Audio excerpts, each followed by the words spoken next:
Ayan, magandang araw sa ating lahat mga kaibigan. Ang gagawin naman natin sa araw na ito ay gagawa tayo ng kalan na dibulit kasi medyo matagal na tayo hindi nagagawa. Kaya hindi na kayo, samahan nyo.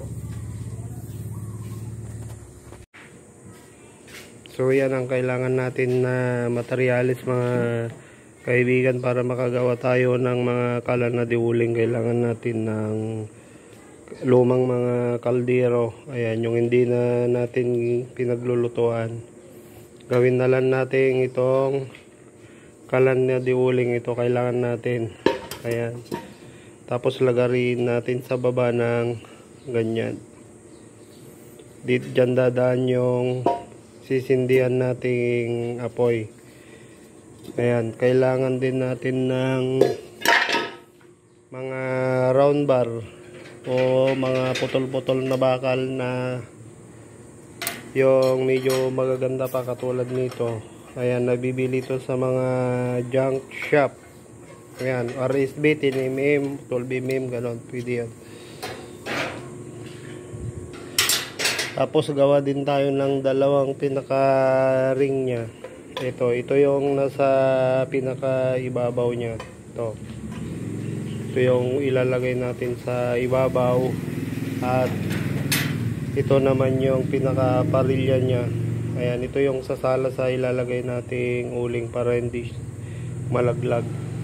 At kailangan din natin lagyan ng paa nya. Ayan, 3. Kaya depende sa atin kung anong gusto nating asyong ilalagay natin. Kaya samahan nyo ko, i-welding na natin.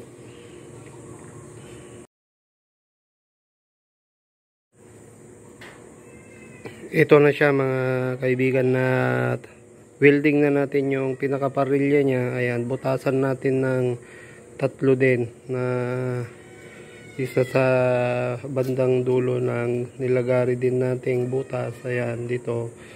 Isa rin dito. At isa sa may likod. Ayan. Ito kasi yung papatungan naman yung ginawa nating parilya. At pagwiwildingan natin yung gagawin niyang paa. Kasi hindi kakapit tong kaldero sa bakal pagka iwiwilding. Kaya kailangan natin ng lagyan ng ganyan. Ayan. Katulad nito tong pinaka-parilya niya. Ayan. Dito na siya papatong katulad nito. Oh, ayan. Yan ang i-welding natin dyan sa pinaka loob niya para hindi bababa yung pinaka-parilya niya. Ayan. So, ayan. Sundan lang natin mga kaibigan sa mga gustong matuto. Ayan. I-welding naman natin tong bakal at saka yung bakal sa loob para hindi siya gagalaw-galaw. Ito. Ayan. I-welding naman natin ngayon yan. Saka yung dalawa pa doon. Kaya ipakita na lang natin pagka na-welding na natin. Ito na mga kaibigan, na i-fix na natin yung mga nilagay nating 3 kakapitan ng parilya at saka pa niya. Ayan, hindi na siya gagalaw-galaw pa siya.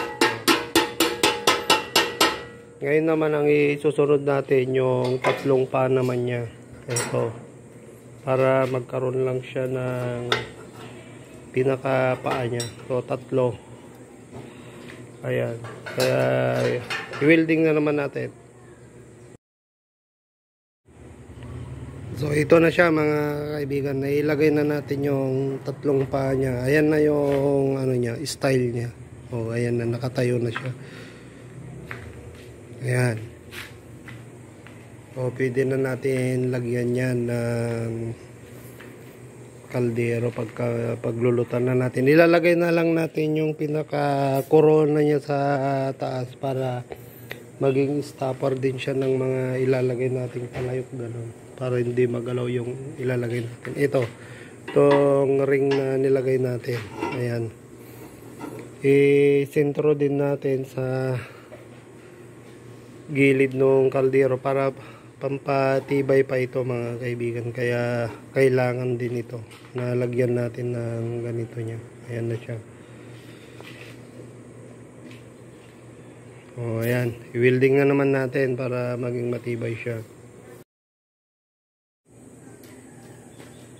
So, ayan. Ito na mga kaibigan. Tapos na natin itong ginawa natin kalan na iuling. Pwede na natin ito paglutuan. So, sakali. Ito na siya. So, ayan. Kung nagustuhan nyo mga kaibigan, paki-like, share, at subscribe na rin. Kaya hanggang na lang. Bye-bye.